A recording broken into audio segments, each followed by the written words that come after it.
পানীয় জলের জন্য কেন্দ্রীয় সরকারের টাকা অপচয় করা হলো কেন? চেয়ারম্যান সাহেব জবাব দাও। শহরের মানুষের পরিশোধিত পানীয় জলের জন্য কেন্দ্রীয় সরকারের টাকা আত্মসাৎ করা হচ্ছে কেন? চেয়ারম্যান সাহেব জবাব দাও। জবাব তোমার দিতেই হবে। তৃণমূল হায় হায় পরিকল্পিত হবে। আমাদের মধ্যে উপস্থিত আছেন ভারতীয় জনতা পার্টির ওবিসি মহোদয়, তাকে আমি মঞ্চে আসার জন্য অনুরোধ করছি। আমাদের মধ্যে ভারতীয় জনতা পার্টির ভাইস প্রেসিডেন্ট, জঙ্গিপুর লোকসভার ইনচার্জ মাননীয় সুদীপ্ত চ্যাটার্জি মহাশয়, উপস্থিত আছেন আমাদের জেলার ভাইস প্রেসিডেন্ট সম্পাদক রহমান দে সহ আরো, এবং আমাদের 29 নম্বর ওয়ার্ডের কাউন্সিলর আসতে অনুরোধ করছি। আমাদের এই বিক্ষোভ কর্মসূচি এখানে চলবে। আমরা ইংলিশ বাজার শহর করার লক্ষ্যে আজকে আমাদের এই বিক্ষোভ এবং ডেপুটেশন কর্মসূচি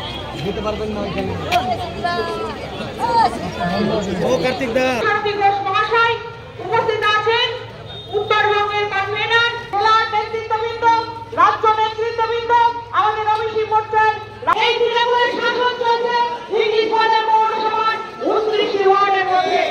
আমরা দেখতে পাচ্ছি আজ কেন্দ্র সরকার থেকে সমস্ত যোজনা আসছে সাধারণ ঘাট, সেই সমস্ত আমরা দেখি সঠিক ওয়ার্ডে ওয়ার্ডে মানুষরা পাচ্ছে না। আমরা কি দেখতে পাচ্ছি? আমরা দেখতে পাচ্ছি কেন্দ্র সরকার পৌঁছাচ্ছে না, ভোট তাদের কাছে পৌঁছাচ্ছে। তৃণমূলের যারা নেতা মন্ত্রী আছে তাদের কাছের যারা লোক, তাদের যদি একতলা বাড়ি থাকে তবুও তারা দোতলার চলেছে না। তাই আমরা আজ এই পৌরসভার সামনে এসে দাঁড়িয়েছি। আবার যোজনার ঘর মানুষ পাচ্ছে না, শৌচাগার পাচ্ছে না। আমরা যদি লক্ষ্য করি আমাদের এই ইংলিশ বাজার যখনই বৃষ্টি হয় জলে থই থই করে, প্রত্যেকটি ওয়ার্ডে জল ভাসে, শহর ভেসে যায় এবং সেটা সমুদ্রে তৈরি হয়ে যায়।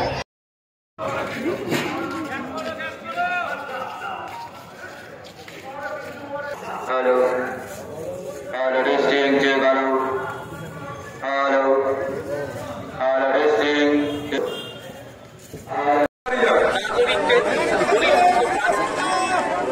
Hello.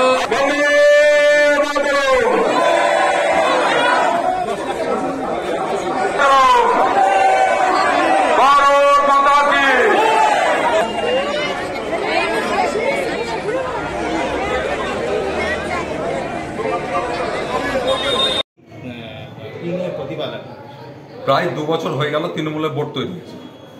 আমরা প্রথমে সহযোগিতামূলক করে শহরের উন্নয়নের স্বার্থে আমরা সহযোগিতার রাস্তা নিয়েছিলাম, কিন্তু তারপরেও দেখলাম সারা শহর একটা বদ্ধ অবস্থায় পরিণত হয়েছে। শহরের নিকাশি ব্যবস্থা একদম বেহাল হয়ে গেছে। আমাদের এখানে মূল নিকাশি ব্যবস্থা যে চাতরা বিলে পড়তো, সেই বিল ভরাট হয়ে গিয়ে সমস্ত নিকাশি ব্যবস্থা অকেজো হয়ে গেছে শহরে। একটু বর্ষাতেই ফোয়ারামার পর্যন্ত জল জমে যাচ্ছে। দ্বিতীয়ত, এখানে কেন্দ্রীয় সরকার সলিড ওয়েস্ট ম্যানেজমেন্টে জঞ্জাল পরিষ্কারের টাকা দিয়েছে, প্রচুর টাকা, সেটা প্রায় 100 কোটি টাকার কাছাকাছি। সেই টাকার কি কাজ হলো আমরা জানতে পারছি না। 12-13 বছর ধরে এই ভাগাড় এখনো পর্যন্ত তৈরি হলো না, পার্মানেন্ট ভাগাড় ইংরেজবাজার পৌরসভা। শহরে জঞ্জাল পড়ে থাকছে।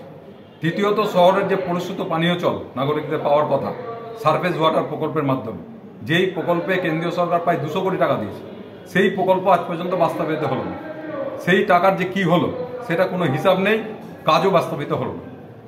দ্বিতীয়ত, শহরের ফুটপাত, রাস্তা সমস্তটাই জবরদখল হয়ে গেছে।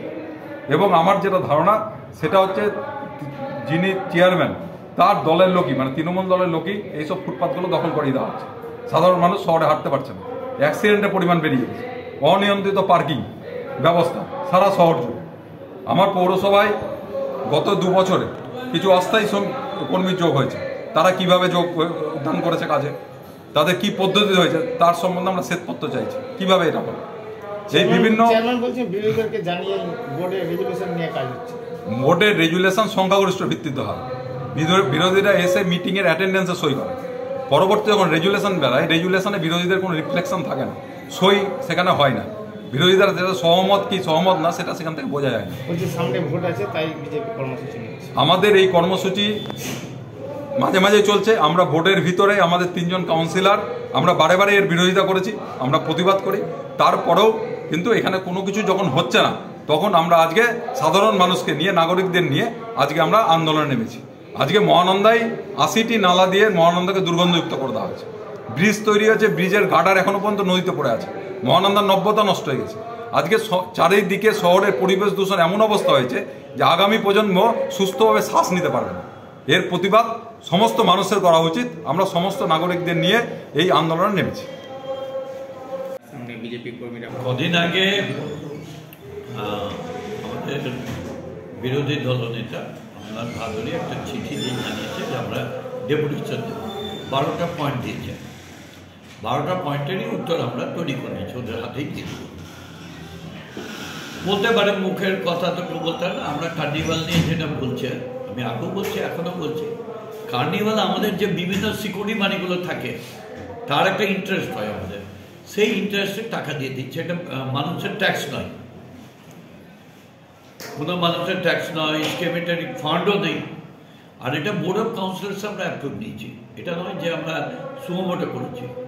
বোর্ড অফ কাউন্সিলর্সের বিরোধী দলনেতাও ছিল, সবাই ছিল, সেখানে অ্যাপ্রুভাল নিয়েছে। এখানে হয় না। আমি দেখছিলাম, শুনছিলাম বক্তৃতায় যে কয়েকটা কথা বলছে জঞ্জালের জন্য। আমি এটার দায়িত্ব নিয়ে বলছি, এই বোর্ড বিগত বোর্ডের যে থেকে অনেক বেটার কাজ করেছে জঞ্জাল মানে কন্ট্রোল করার, এবং সলিড ওয়েস্ট ম্যানেজমেন্টেরও ভালো কাজ হচ্ছে।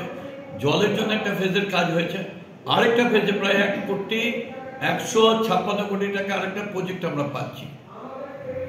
এরকম প্রচুর কাজ আমরা করছি, গ্রিন সিটি নিয়ে করছি, কাজ করছি। বলতে পারে পলিটিক্যাল মঞ্চ থেকে অনেক কিছু বলা যায়, কিন্তু ফিজিক্যালি যদি এসে সামনাসামনি বলবে তখন আমরা বলবো, আমরা আইন দিয়ে কোর্ট করেই তো বলবো।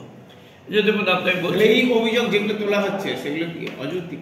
অযৌক্তিক তো খানেওয়ালা টাকা ট্যাক্সের টাকা করে নিলাম। এই তো দেখুন না, আমি অ্যাকাউন্টের কাছে নিলাম রিপোর্ট, তাতে দেখাচ্ছে পরিষেবা কি এক পার আছে? পুরো পরিষেবা, হ্যাঁ, পুরো পরিষেবা কি এক পার আছে? ভালো আছে পুরো পরিষেবা? আপনারা বলবেন, আপনারা তো ঘুরছেন সব জায়গায়।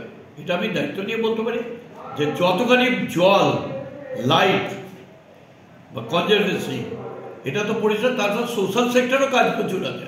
এখন দিল্লি যদি টাকা না দেয় তাহলে বাড়ি তৈরি করবো কি করে? হাফ টাকা দিচ্ছে, হাফ দেয়নি। তাহলে বিরোধীদের এই কর্মসূচি কেন, কি মনে হয়? তো মানুষকে বুঝাতে হবে, সামনে নির্বাচন আসছে না, বুঝাতে হবে। এই যে কার্নিভালটা হলো, একটা সাধারণ মানুষ বলুন তো, যারা পলিটিক্যাল বায়াস আছে তারা নয়, ইন জেনারেল ভাবে বলুন, আপনারা তো গেছেন পড়ে, কোনো বিশ্বকালে তো বনগাঁতে মারপিট হয়েছে, কোথায় কোথায় গন্ডল হয়েছে, আমাদের এখানে তো কিছু হয়নি। বিরোধীরা ছিলেন কার্নিভালে? হ্যাঁ, অবশ্যই সবাই ছিল।